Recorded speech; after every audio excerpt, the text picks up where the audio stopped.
Hello, good afternoon, Karthik garu, Teja garu. Good afternoon, sir.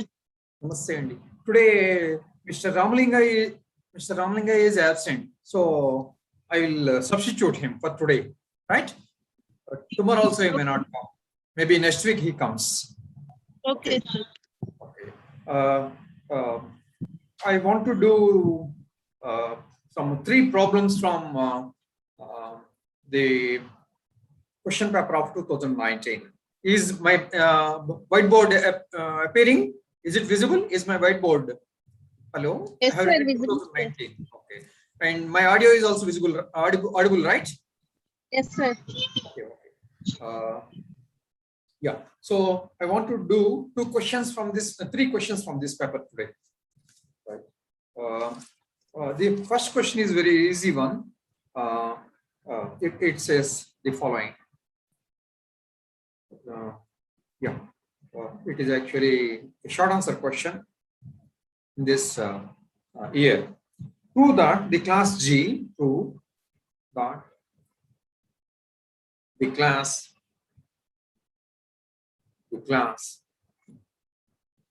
script G of all open sets in R, of all open sets, capital R, the set of real numbers, is closed under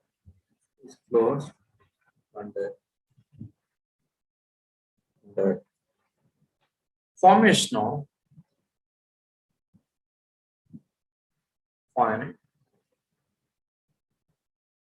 finite intersections, finite intersection, and arbitrary unions. Okay. In fact, yeah, this is the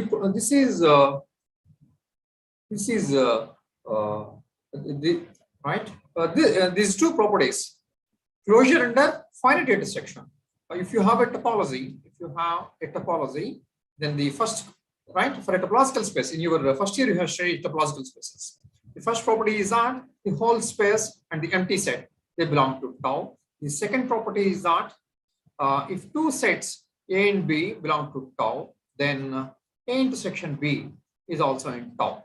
Okay, this is called finite intersection property. That's what he is saying. Closed under formation of finite intersection means you take finite number of sets from this collection, look at the common intersection of these 2 sets. If it belongs to this, we say this property is formation of finite intersection. We say this is tau is closed under formation of finite intersection. Okay, intersection of finite number of sets. Okay. The third property for a topological space is what? It is closed under arbitrary unions. That is union of u lambda. Lambda belongs to big lambda, belongs to tau for all u lambda, small u lambda belonging to tau. You take any arbitrary collection. This lambda may be finite or infinite or countable or uncountable. Okay. Then if u lambda is coming from tau, we know, right, in a topological space, we know that their union also belongs to tau. Means tau is closed under arbitrary unions. Okay, that's what is meant by formation of arbitrary unions. You collect an arbitrary collection of elements from tau and look at the union. That is called formation of arbitrary unions. In this question, we have to show our class of sets is G. It is G is class of all open sets in R. Okay, in R he is collecting open sets. So actually, this is the topology on R. Okay, so we'll collect all open subsets of R, call it G, and we'll show that G is closed under finite intersections and arbitrary unions. So means we'll prove this property and this property.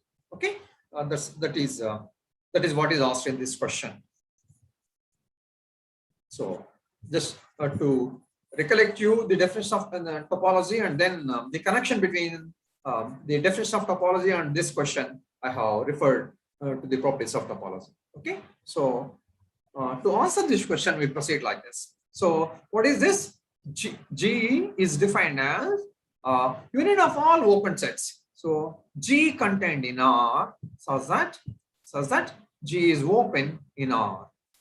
G is open in R. Okay, what do you mean by open? On R, you take the modulus value. Okay, with respect to this becomes a metric. This metric, with respect to this metric, you can you can speak of open sets. Okay, you collect all those open sets. Okay, for example, open intervals become open sets. Open intervals are some open sets, right? And their unions, all the you form all possible unions of open intervals. They will be forming open sets. Okay, there are some open sets. Now we'll show that this G is closed under finite intersections. Finite intersection. So let G1, G2 belong to script G. You take two sets. It's enough to take finite number of sets from script G. Okay, you take two sets from script G and G. Therefore, what can you say about these two sets? They are G1, G2 are open in R. These are open sets in R. Okay. Now let us look at their intersection. Right. Consider G1 intersection G2.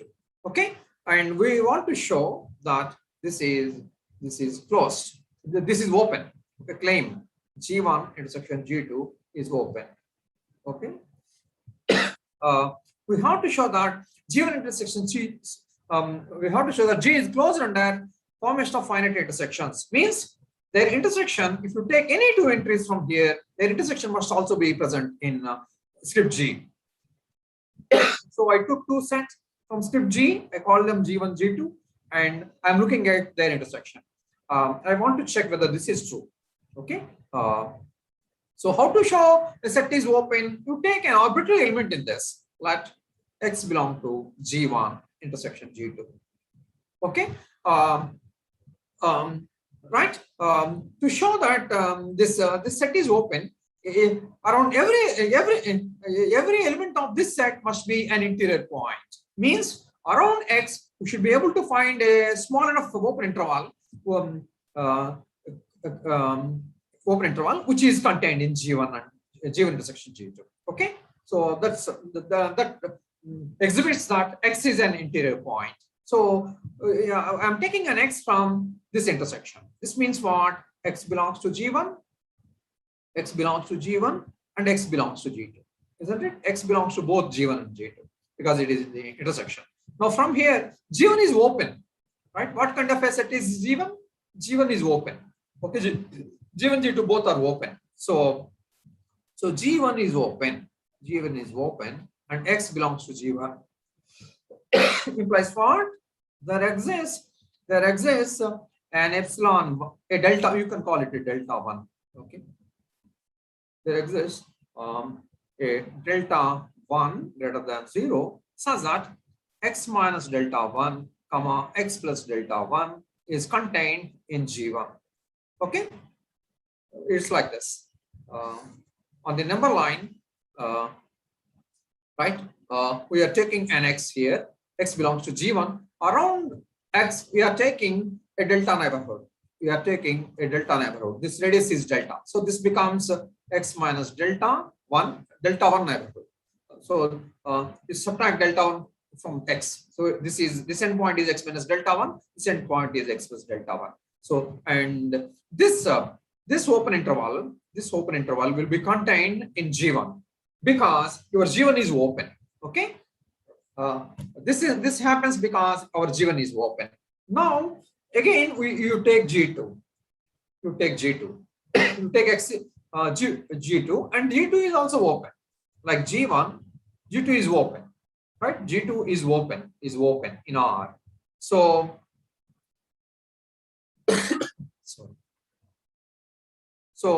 and X is also in G2. X is also in G2. So you take these two conditions. So from here you get a delta 2 such that X minus delta 2 comma X plus delta 2 is contained in G2. Okay, because G2 is open and X is in G2, X belongs to this set. Therefore, X becomes an interior point of this. Means around X, you can find an open interval which is contained in G2. Okay, so like this. Here, X has become an interior point of G1. So for this center point is X. Okay, so X belongs to this. So for this midpoint is X, right? So and this open interval is contained in G1. Okay, this is subset of G1. Now, if your delta 2 is greater than G1, we can draw. Sometimes your delta 2 may be less than D1, and sometimes it may be greater than or equal to D1. If in case your delta 2 is greater than D1, you can draw the picture like this, right? This point becomes X minus delta 2, and this point becomes X plus delta 2. Okay, if your delta 2 is greater than 0, anything may happen. I'm drawing the figure when delta 2 is greater than or equal to 0. Okay, in that case, you give a different color for this. Just to make you understand, I'm drawing this picture. So look at this interval, green colored interval. Okay, so right, so this is colored green. This interval is colored green. Okay. Now this for this radius is delta 2. This is delta 2. This midpoint is X. Midpoint is X. Okay. So this becomes X minus delta 2, and this endpoint becomes X plus delta 2. And the intersection of these two intervals becomes the smaller one. Okay, that is this one. So I have drawn the figure when delta 2 is greater than or equal to 0. If in case your delta 2 is less than 0, the intersection becomes this one. Okay, you should be careful. So now what we do is, out of these two, we take the smaller one as delta. Okay, so let delta be minimum of delta 1 comma delta 2.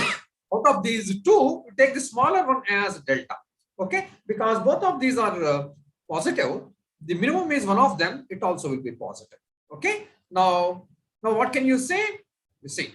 Now you consider X minus delta, X plus delta. Okay. Right. X belongs to this. X belongs to this.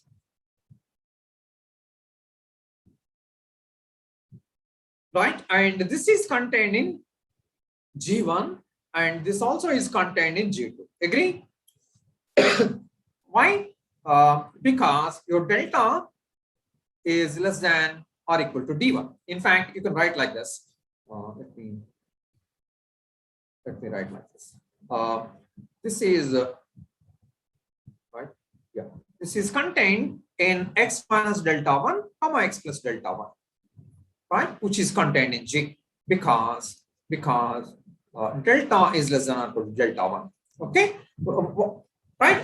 We took delta to be minimum of these, so delta will be less than or equal to both of these. Okay, I'm taking delta is less than or equal to delta 1. So because of that, X minus delta will be less than or equal to minus delta 1, and so right.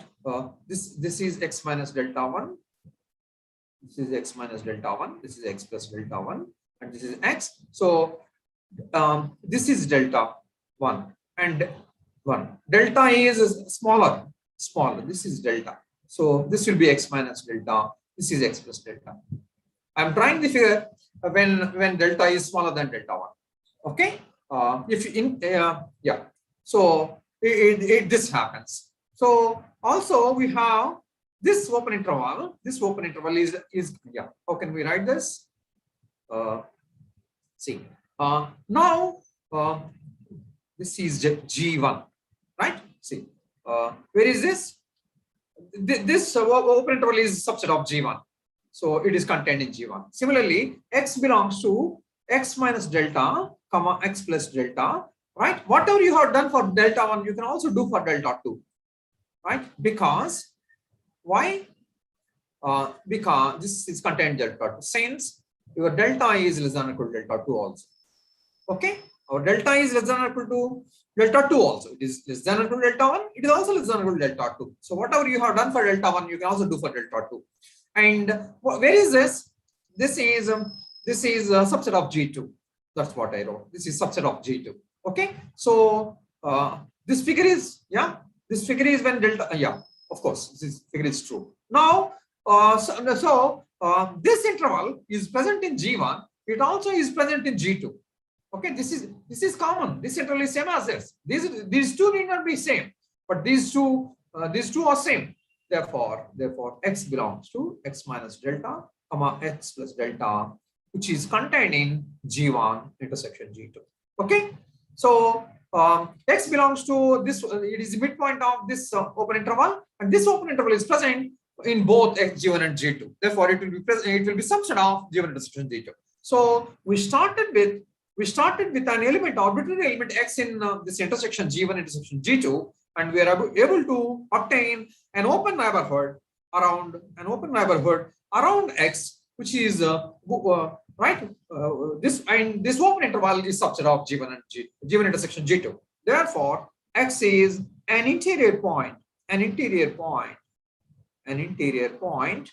of G1 intersection G2.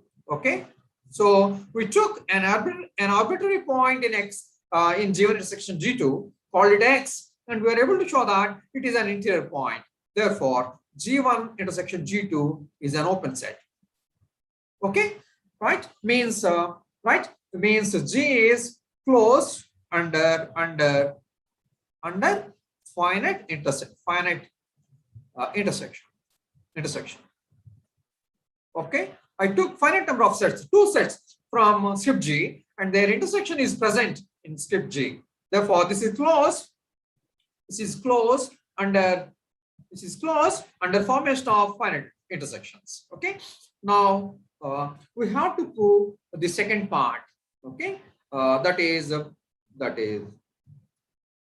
script G is closed under arbitrary unions. Okay, so to prove this, you take an arbitrary collection of open sets from G. So let G lambda belong to script G, right? Where lambda values are script lambda. Okay, script lambda can be countable or uncountable, finite or infinite. Okay, you collect open sets from script G, right? Call them G lambdas, and consider the union of these. Consider union G lambda. Lambda belongs to script lambda. Okay, big lambda. Now we want to show this is open. We want to show union G lambda. Lambda belongs to capital lambda belongs to script G. Right? We want to show that this is in script G. What is script G? Script G is formed of all open sets in R. Script G is formed of all open sets in R. Okay, so we have to show that union of G lambda is open in R. Okay, G is open in R. Okay, yeah. So we have to show that. So it is same as saying that this is equivalent to saying that union G lambda belongs to script lambda is open in R. This is what we have to show. Because script G is formed of open subsets in R. Okay, that's how script G is defined. In order to show that this is an element in script G, we have to show that this is an open set in R. Okay, to show some set is open, you take an arbitrary point of that, call it x, and show that x is an interior point, as we have done before. We took an x in this intersection, and we showed that is an interior point. That is an interior point of this intersection. So that's why G1 intersection G2 has become open. So same thing we have to do for this union. So let x belong to union G lambda. Lambda belongs to script lambda. So you take an arbitrary point small x from this set. Okay, we'll show that this small x is an interior point. So because this is in the union, there will be, right, it will be in one of the constituent sets. So there will be a lambda naught. There will be a lambda naught in script lambda such that x belongs to G lambda naught. Okay, because x is in union, so x has to be in one of the constituent sets, G lambdas. Okay, So there will be one lambda naught, at least one lambda naught in script lambda, such that X belongs to G lambda naught. Okay. Now G lambda naught is an open set. G lambda, what are G lambda naught? G lambdas, they are open sets. Okay. So and this is yeah. G lambda naught belongs to script G, means right, and X belongs to G lambda naught, which is open. Right? X belongs to this. Okay, X belongs to this, belongs to this. And so X belongs to this, which is open in R. Okay, because G lambda naught is in the script G, this is an open set. This means what? X is an interior point. Therefore, there exists a delta positive such that X minus delta, comma X plus delta, right? X belongs to this, and this is contained in G lambda naught. Right? This is contained in G lambda naught. Okay. Now, X is an interior point of this set, G lambda naught. So there will be a delta positive such that X belongs to this open interval, X minus delta, X plus delta, and which is contained in G lambda naught. This open interval is contained in this because X becomes an interior point. This implies X is an interior point of G lambda naught. Okay, right? So X becomes an interior point of G lambda naught. That's why this happens. Okay, there will be an open interval around X, so that this open interval sits inside G lambda naught. This happens because X is an interior point. Now, where is G lambda naught? Right, G lambda naught is contained. G lambda naught is contained in union G lambda. Lambda belongs to script lambda. Okay, G lambda naught is one of these G lambdas. Okay, therefore this is subset of this union. So this open interval will be in this union. Therefore, X belongs to X minus delta, comma X plus delta is contained in union G lambda. Lambda belongs to script lambda. Okay. So around X, we could obtain an open interval which is subset of this union because G lambda naught is one of these G lambdas. Therefore, G lambda naught will be subset of union of all these G lambdas, where lambda varies over script lambda. Okay. What is G lambda naught? G lambda naught is one of these G lambdas. G lambda naught is one of these G lambdas. Okay. That is why you have this. G lambda naught is subset of union G lambda. So X belongs to this open interval and it is contained in union G lambda. So we started with an arbitrary point X in union G lambda, and we are able to obtain an open interval around X, which is subset of union G lambda. Therefore, X is an interior point of union G lambda. Lambda belongs to lambda. Therefore, union G lambda, right? Union G lambda, lambda belongs to lambda is open. Okay. So means what? We took an arbitrary collection G lambdas. Lambda belongs to lambda, and we are able to show that their union is also open. Okay. Means G is therefore G is closed under arbitrary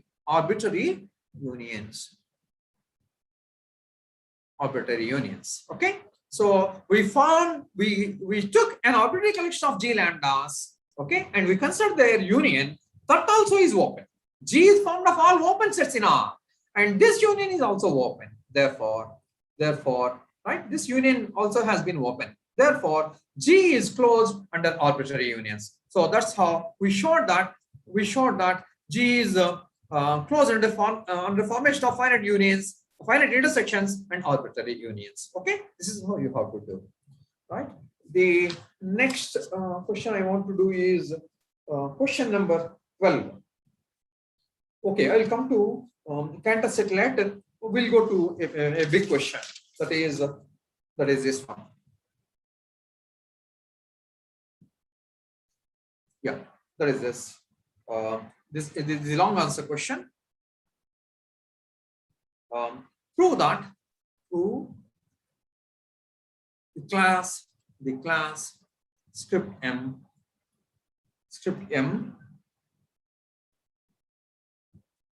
of all Lebesgue measurable sets, all Lebesgue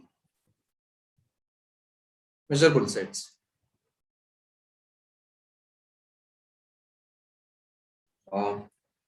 Is a sigma algebra,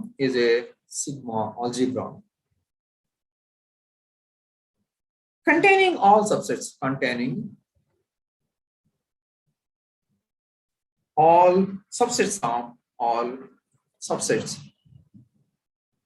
of every set of measure 0. Every set of measure 0. Okay. Prove that the class M of all Lebesgue measurable sets is a sigma algebra containing all subsets of every set of measure 0. Okay. Yeah. See, we proceed like this. To do this, we proceed like this. Right? You collect the class of subsets. Class of subsets of every set of measure 0. Okay, so you call this C. You define C to be A, right? A contained in R, such that, or rather, you can take E as well. Okay. E is contained in R, such that measure of E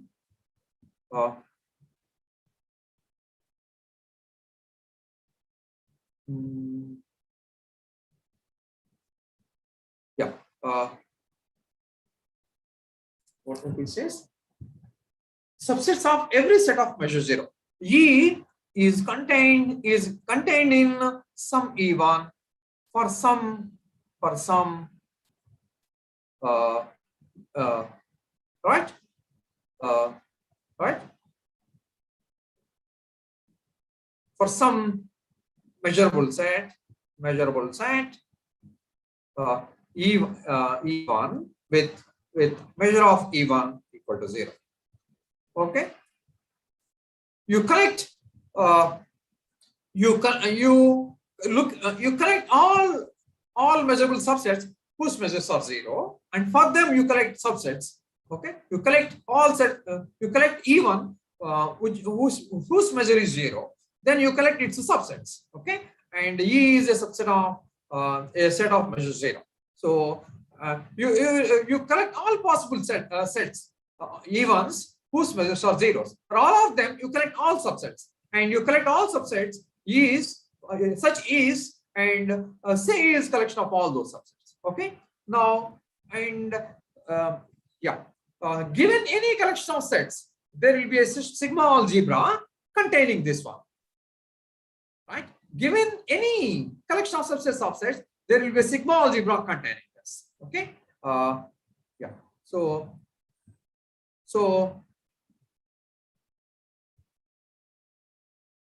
In fact, he is asking us to show that this class is a sigma algebra.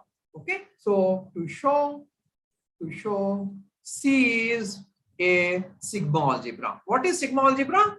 Yesterday I was discussing. Do you remember what is sigma algebra? Hello? Teja garu, Vasanta garu evaru vacharu. Yes, sir. What is sigma algebra? Do you remember? Sarthi garu velipoyaru. What is the sigma algebra? You remember? We have to show that it is closed under countable unions. Okay, and if a set capital E belongs to this, we have to show that A complement also belongs to this. Okay, that's what we mean by sigma algebra. Sigma algebra means what? Hello? C sigma algebra means what? Means number one, we have to show that union E lambdas, rather EI. Let's take EI. Okay, So union EI, I equal to 1 to infinity belongs to C, right? For EI belonging to C. We have to show that C is closed under countable unions. Okay, you take a countable collection of sets, a countable collection of elements from C and go for their union. And if you can get that this union is also present, we say C is closed under countable unions. Okay, right? That is the first property of sigma algebra. What is the second property? Second property says if E belongs to C, then E complement also belongs to C. This we have to show. Okay, these two properties. If C possesses these two properties, we say C is a sigma algebra. Okay, so let's obtain these two properties.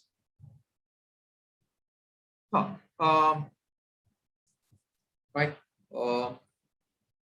Now, yeah. So.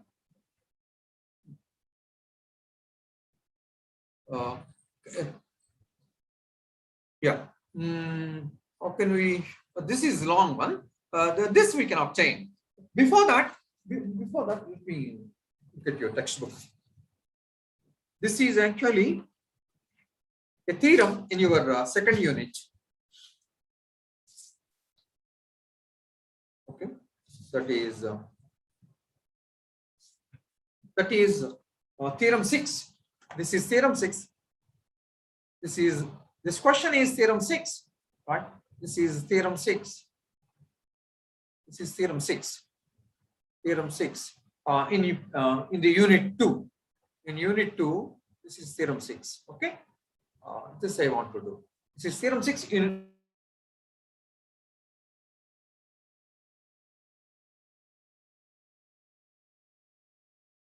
Is a sigma algebra containing all subsets of every set of measures 0.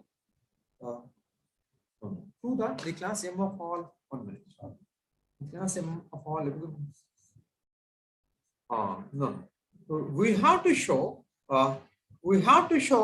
That. See, we are not this. See, the class M is sigma algebra. Right. That's what we have to show. Okay. 1 minute.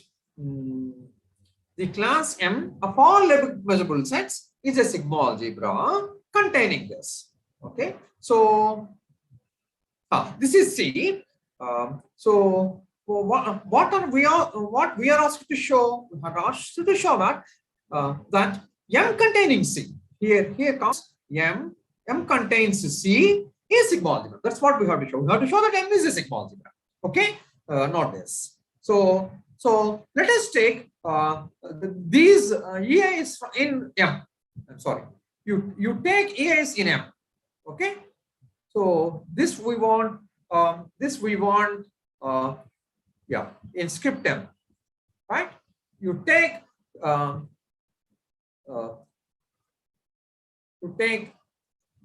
EIs in script M. So this is script. Yeah. Okay. So we have to obtain these two properties on script M. We want to show script M is sigma algebra. Prove that script M of all Lebesgue measurable sets is a sigma algebra. We have to show script M is sigma algebra, and also we have to show that C it contains this script M. Okay.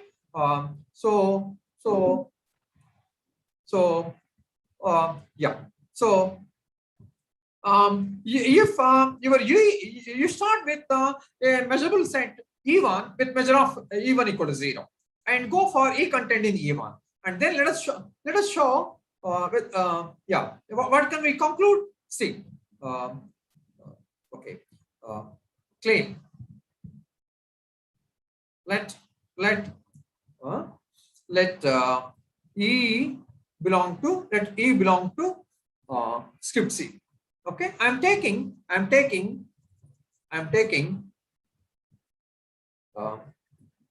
AE in script C. I want an element from script C. Call it E, big E. Okay, so you take an element big E in C. What does this mean? There exists an E1, right? Measurable, such that measure of E1 is equal to 0. Okay. right? Of course, outer measure is 0, right? Yeah, outer measure is 0. Okay. This is how this is right. Uh,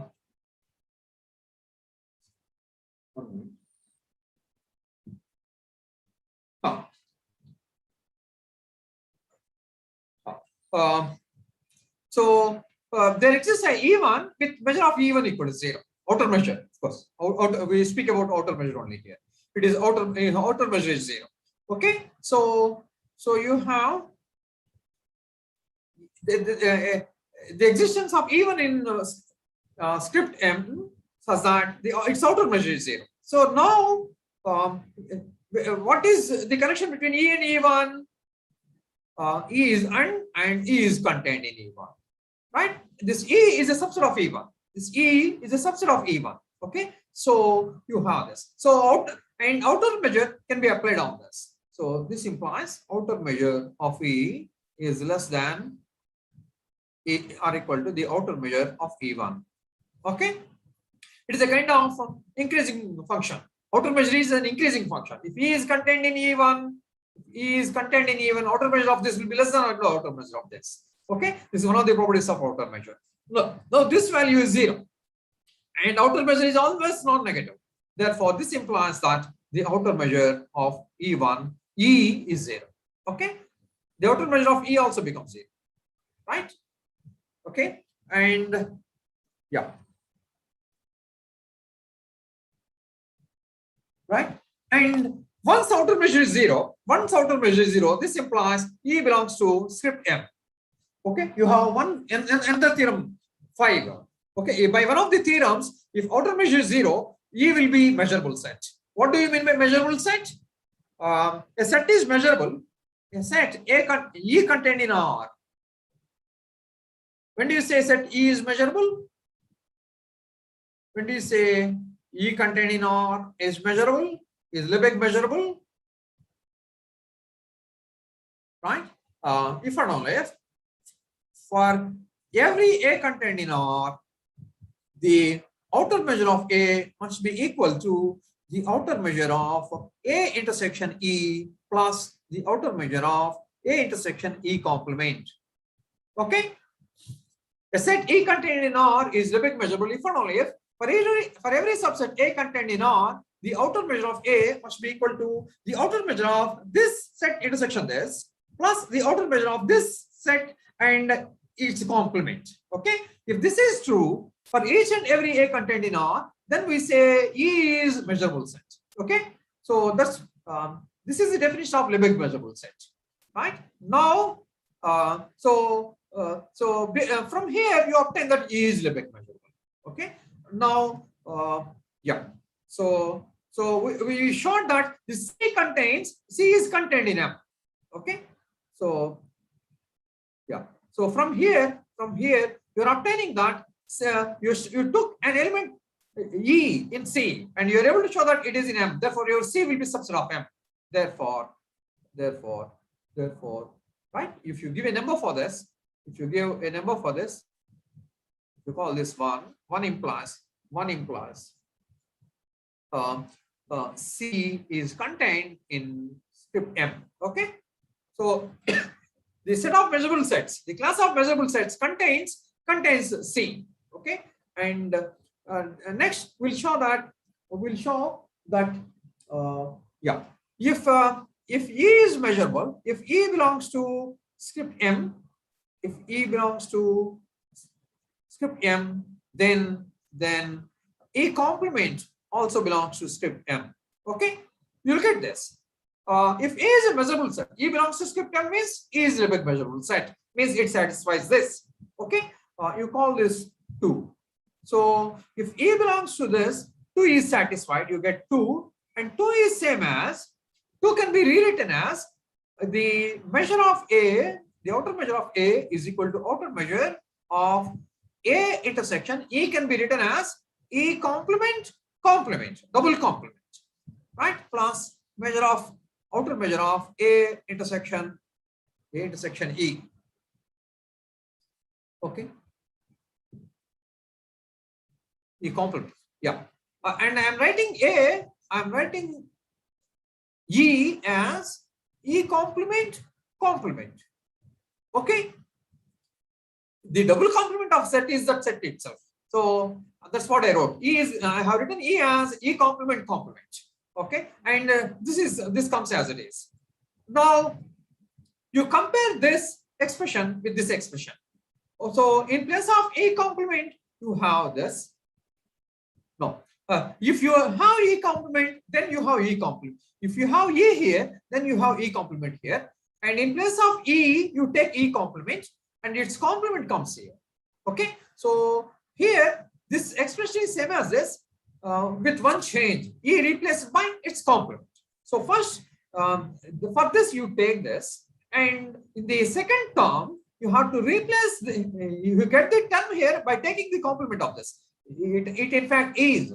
This is the complement of this. So this is of this form. Okay. So if this is true, we know that E is Lebesgue measurable. Because this is true, in place of this, we are taking this. Therefore, E complement becomes measurable. Therefore, E complement becomes Lebesgue measurable. Okay. You compare this with this. If this is true, you are saying E is Lebesgue measurable. Right? This is same as this. This is similar to this. This is similar to this. In fact, these two are same.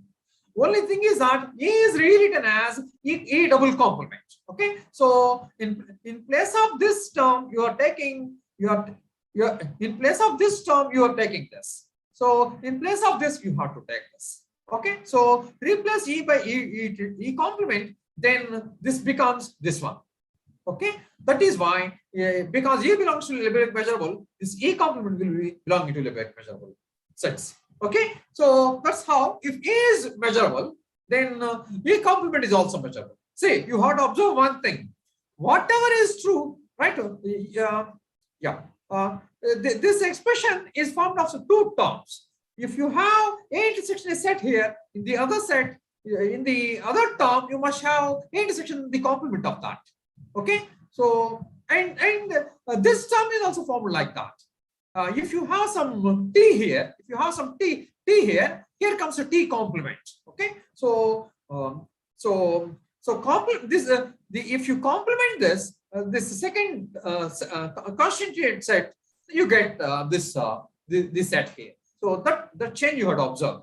Okay, so whatever is true for E, out of this you are getting E is measurable. The same will be true for its complement also, because you get this expression by replacing E by E double complement.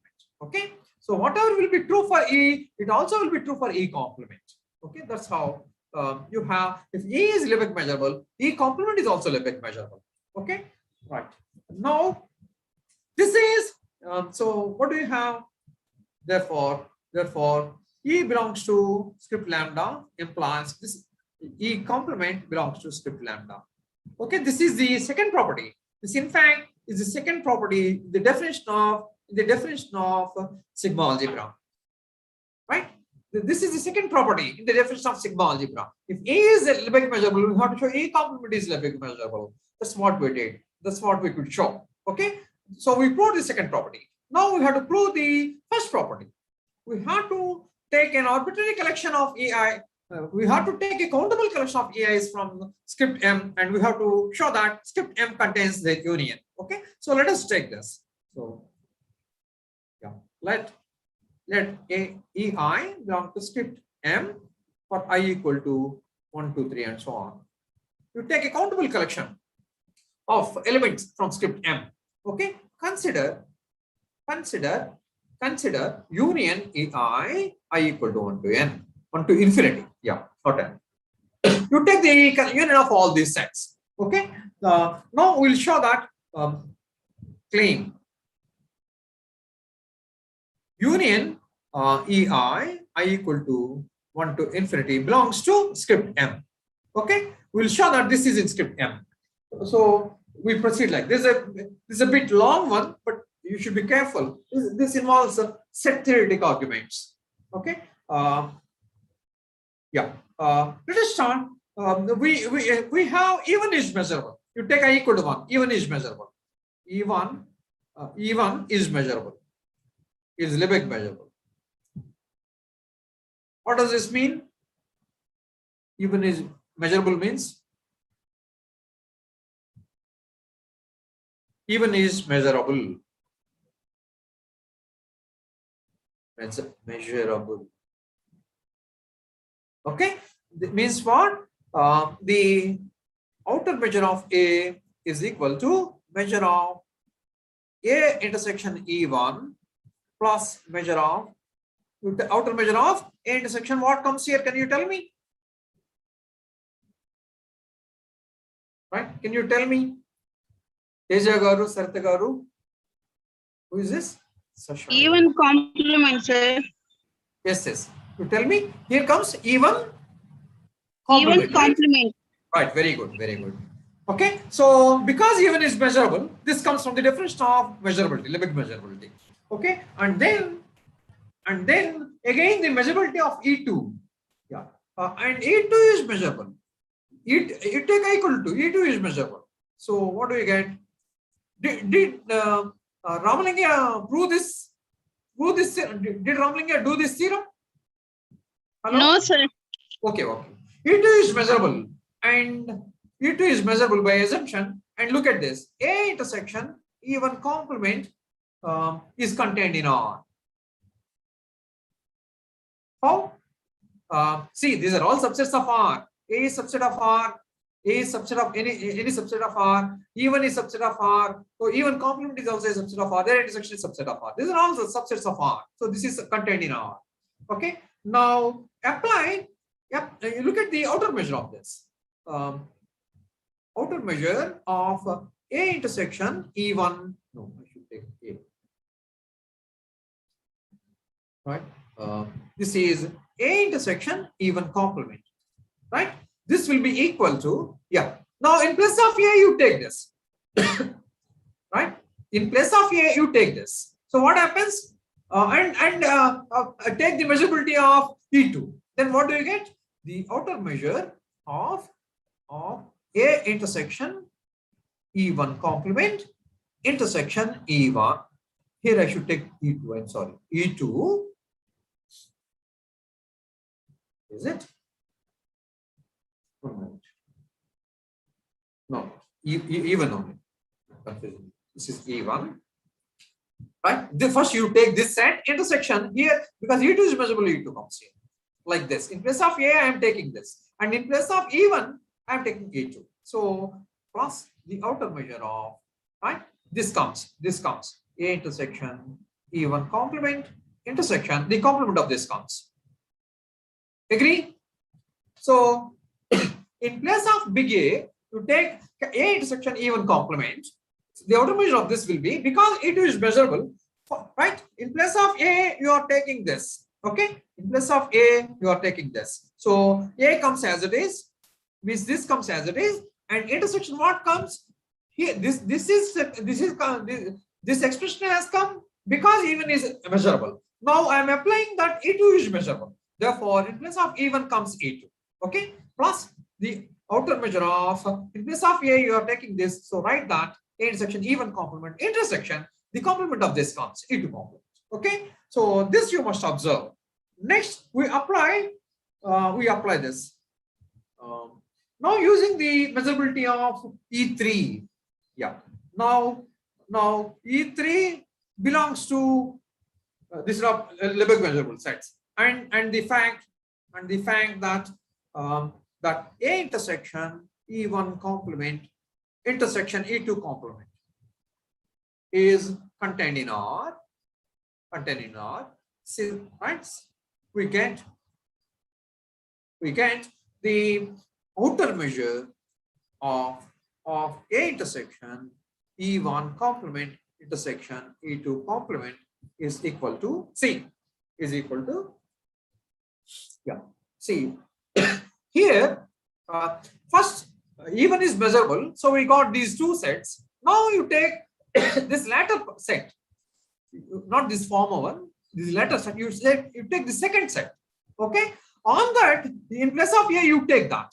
Okay, now then and here you replace E1 by E2, so you have got this expression. Now you replace this by this one, this set. Means actually here you have taken this, and with this set you replace this. Now you replace this set by this set. Okay, so what do you get? The outer measure of E1, A intersection E1 complement is E2 complement. Okay, I'm right. So I'm replacing A by this, and also I will use that E3 is measurable. I will use the property that E3, I take I equal to 3, E3 is measurable. So I use these two. So what do we get? This is outer measure of A intersection E1 complement intersection E2 complement intersection. What comes? E3 comes plus the outer measure of A intersection E1 complement intersection E2 complement intersection. What comes here? I am applying that E3 is measurable. So for this set, in place of A, I am taking this set. You can take any subset in place of capital A. I am taking this set. Okay, and therefore this set comes first, and then intersection E3 comes. Plus outer measure of this set comes. Intersection what comes here? E3 complement. Isn't it? The complement of this comes. Okay, and you continue this process. You continue this process by induction on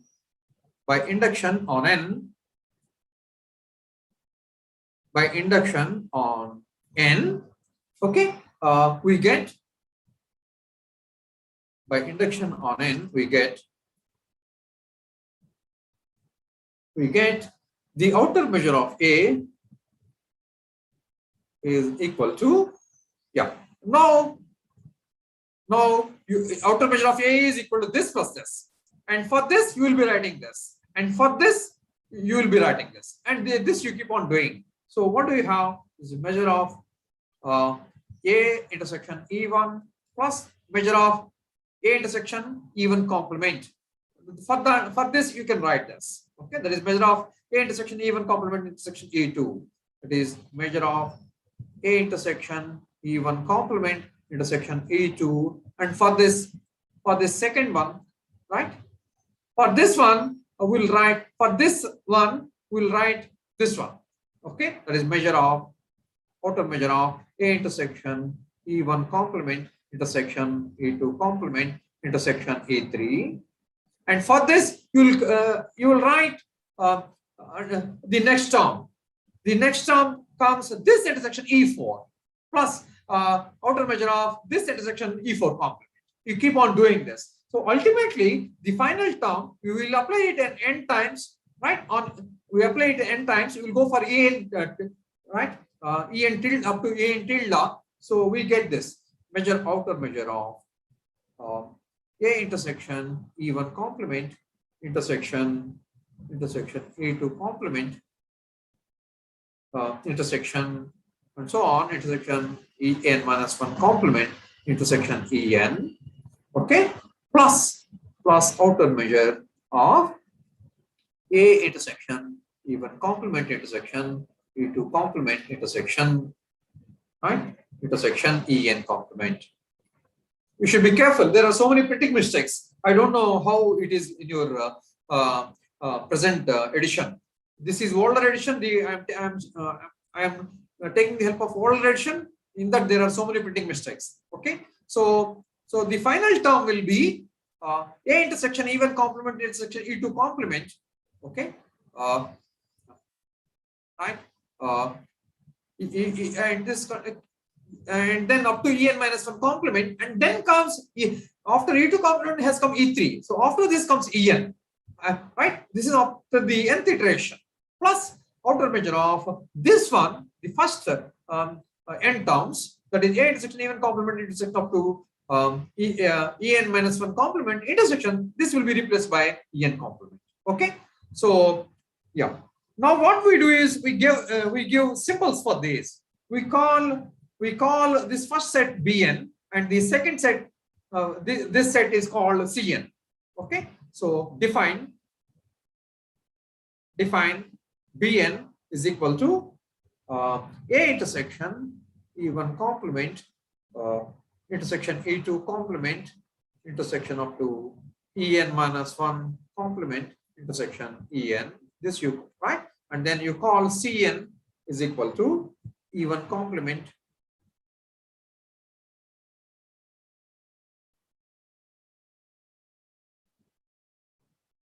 even complement. Yeah, it is even complement intersection E2 complement up to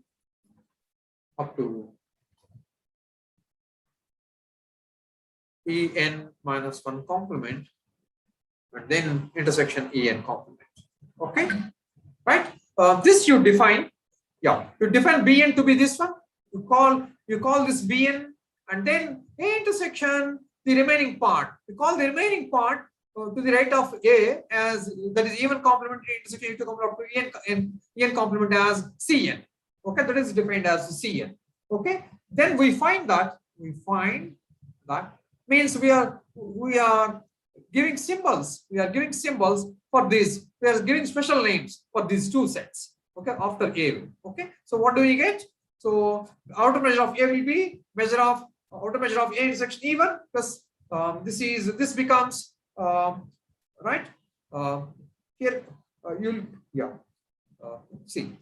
First, let me write down. We find that the outer measure of A will be equal to the outer measure of A intersection E1 plus the outer measure of A intersection Bj, where j is equal to 2 to n, right? Plus the outer measure of A intersection Cn. Okay? See, now we are abbreviating. This we are calling from here to here. This thing is called Cn. So the final set becomes the outer measure of A intersection Cn. Okay, and what is the first set? It is outer measure of A intersection E1. It is the outer measure of A intersection E1, and the in between terms. What is this in terms of B1, B2?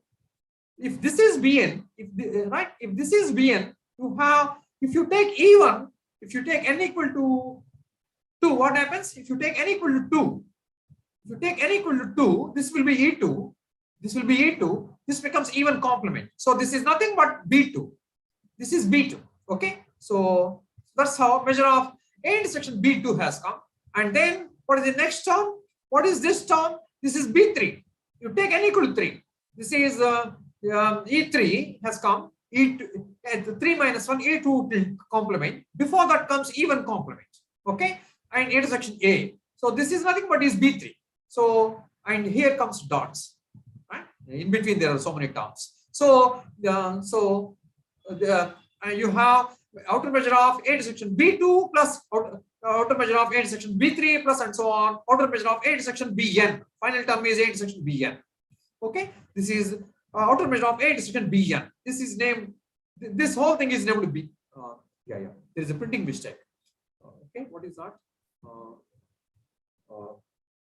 1 minute. Yeah. This should be called. You should not bring Bn here. 1 minute. Yeah.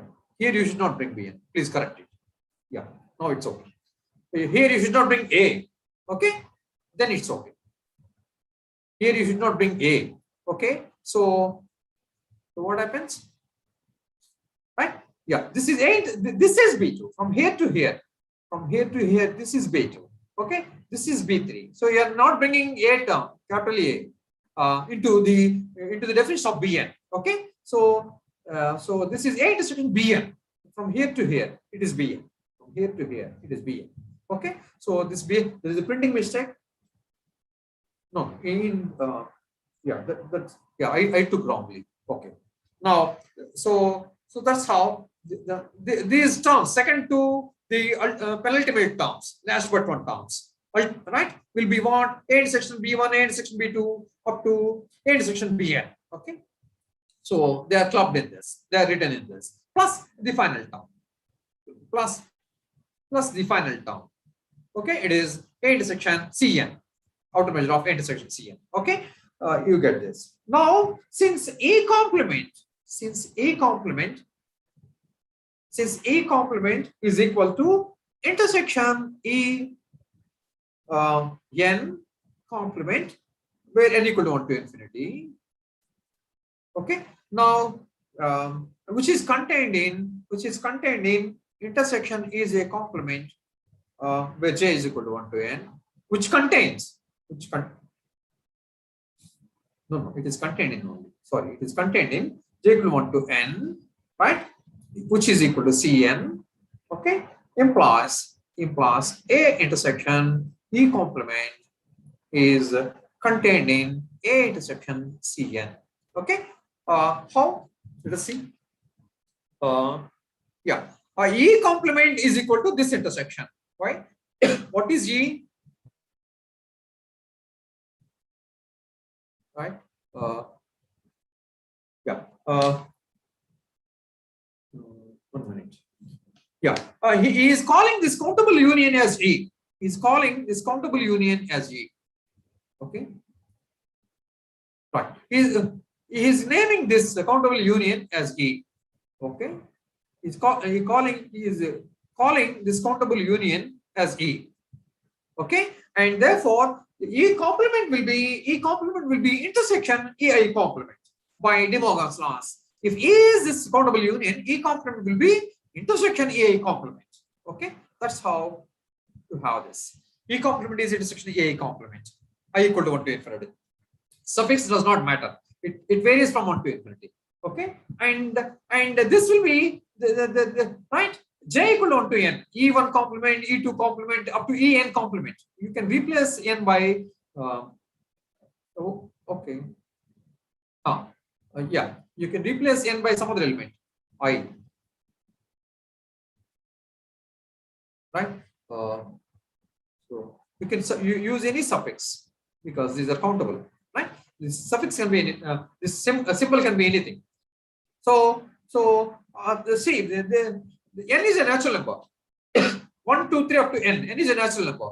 So these first n elements, they are part of this. You have even E2 up to En even complement, E2 complement up to En complement. They are all present here. Okay, you have infinite number terms in this.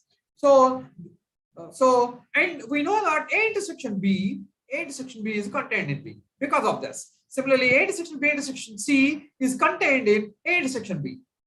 Okay, so if you take 3 sets, the intersection of the first 2 sets can be this will be subset of the intersection of the first 2 sets. Okay, right? So that's how this intersection of countable number of sets will be subset of intersection of a finite number of sets of them. Okay, that's how this is contained in this. Now this is defined as Cn, right? This is E1 complement, E2 complement up to En complement. It is defined as Cn. Okay, so now you intersect this. So E complement is contained in Cn.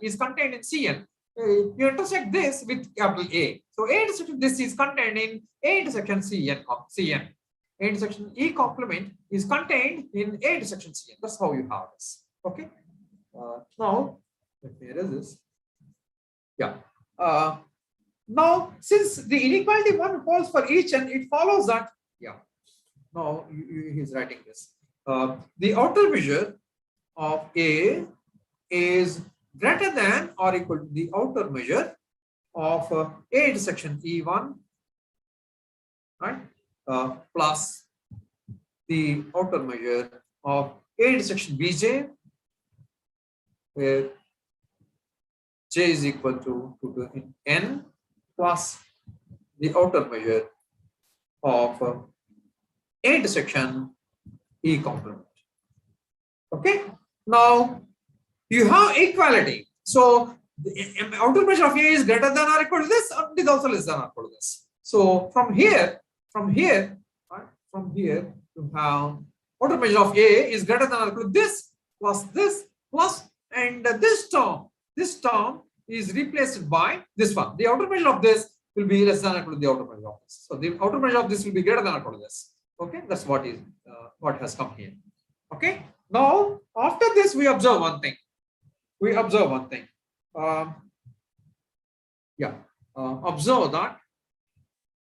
Observe that Bj, right, is equal to Ej intersection Ei complement, right, where I equal to 1 to j minus 1, right? Yeah, we observe that Bj equal to this, and then we get this. We observe that this comma Bj union Bj, where j is equal to 2 to infinity, is equal to union Ej, where j equal to 2 to infinity. Okay, and he's saying Bj will be this much. You look, what is Bj? This is Bj. So En has come, and for the remaining suffixes, what are the remaining suffixes? 1, 2, up to n. You have to take complements and you have to take their intersection. Okay, so Bj is what? You take Ej, and what are the remaining suffixes? 1 to, before lesser than this, it is 1 to n minus 1, 1 to j minus 1.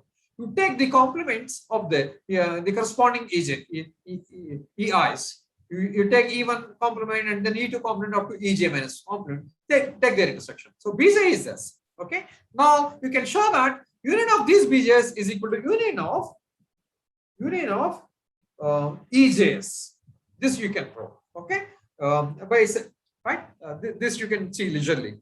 Okay. Now you right. By synthetic argument, you can see that the union of all these will be union of all these. Okay. And then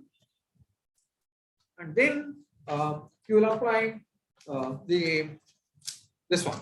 You will be taking countable subadditivity, that is of m star of union A intersection Ej, where j equal to 2 to infinity will be equal to m star of A intersection union Ej, where j equal to 2 to infinity.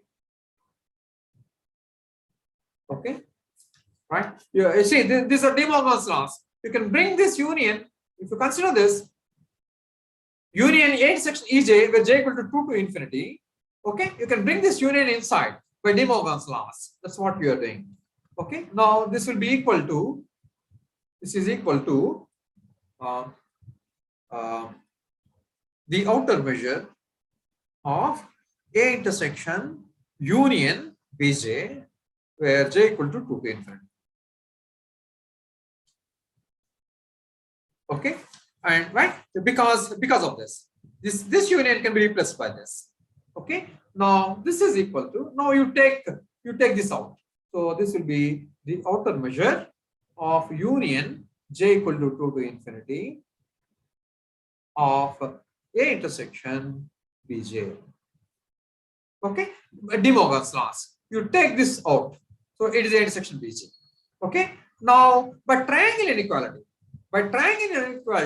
this will be less than, by subadditivity of m star, this will be less than or equal to sigma m star of A intersection Bj, where j equal to 2. Okay, by right, the outer measure of this union will be less than or equal to sigma outer measure of this sets. This is a property. This can be used as a theorem. This is the countable subadditivity of m star. Okay, by that this comes. Now this is 1, right, and then by 3 and 2, what is 2? Yeah, 1 by 3 and 2. 2 is this, right? It is this. This is 2. This is 2. This is named 2, and in this, yeah.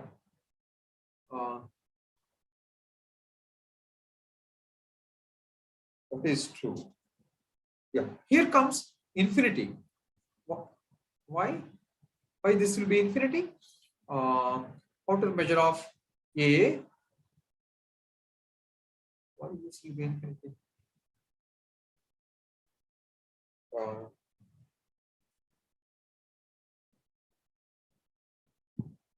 Okay. He says he has taken infinity here. Okay. The measure of A1 is here he has taken infinity. Here he has taken infinity. Okay, and you right, you look coolly.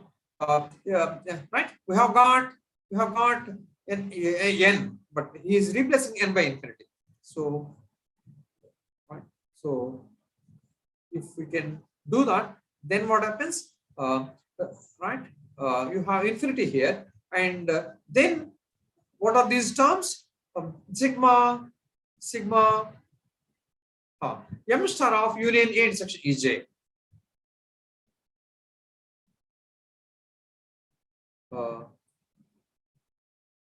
Yeah, this term can be replaced by this. This term can be replaced by this, right? So this term can be replaced by right. This term can be replaced by A intersection Ej's. Okay, so what do you have?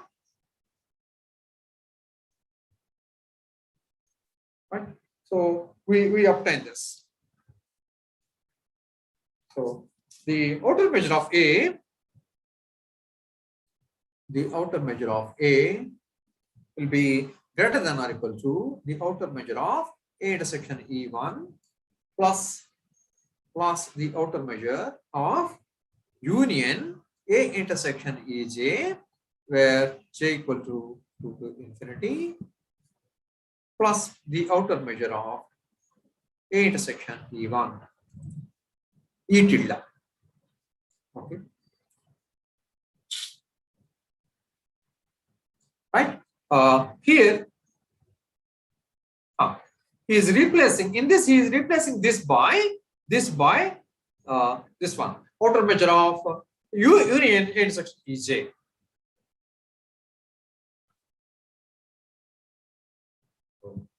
I left a blank page. So, right. So this term is replaced by the outer measure of union A intersection Ej.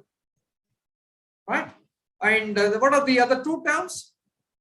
Right. This is the outer measure of A intersection E1, and this is the outer measure of A intersection E complement. Okay. So this is the outer measure of A intersection E1, outer measure of A intersection E complement. Okay. And this is greater than or equal to outer measure of right union A intersection Ej, where j is equal to 1 to infinity plus the outer measure of A intersection E complement.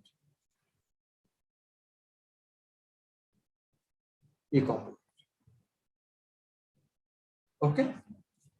This you may leave, right? This will be greater than or equal to 0. This is non-negative, so this will be greater. Outer measure is non-negative, so this will some of these three terms will be greater than some of these two terms. Okay. Now, what is this equal to? And again, he said, yeah, is it? What happened? This. What happens if the j is 1? J is 1. It is this. It is right. No, it in fact is equal to. I'm sorry. This is equal to. This is equal to. That is the printing mistake. So this is equal to. Okay. This can be clubbed in this. If you allow j equal to 1 also, it is A intersection E1. Okay. Yeah. The measure of A union B. A union B will be right.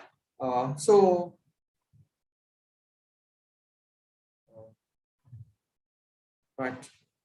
This is countable. This is countable subadditivity, isn't it? Measure of this is less than or equal to measure of A plus measure of B. Outer measures. This is countable subadditivity because of that. So yes, it is correct. So it is countable subadditivity. Right? You club this with this.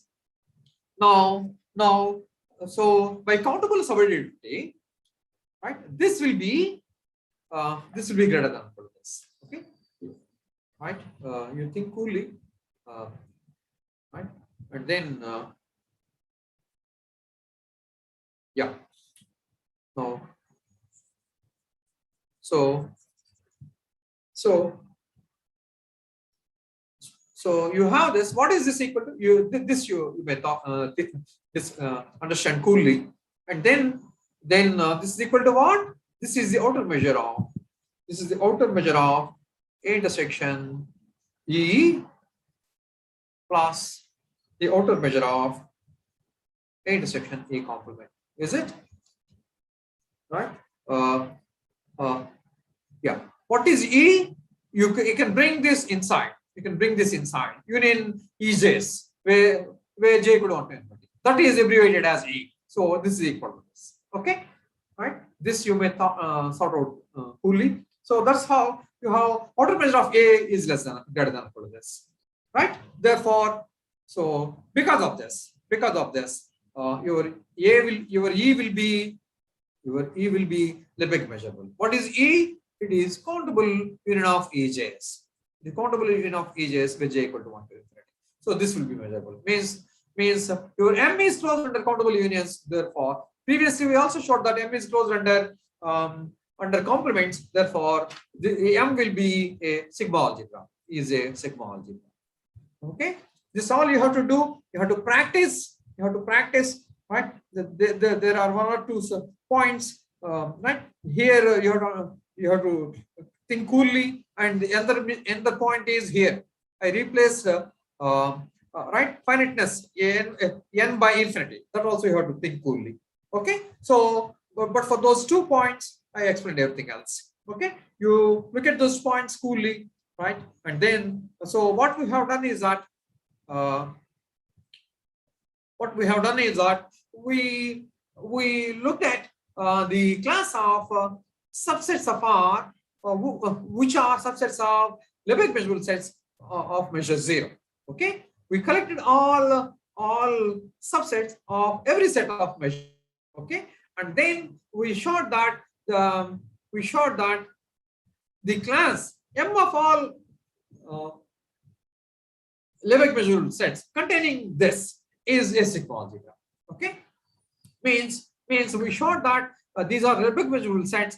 The C is class of Lebesgue measurable sets, and also we showed that this right means the C is contained in M, that we showed, and then we showed that this M is sigma algebra. Okay, I left 2 points, that this N is replaced by infinity, and that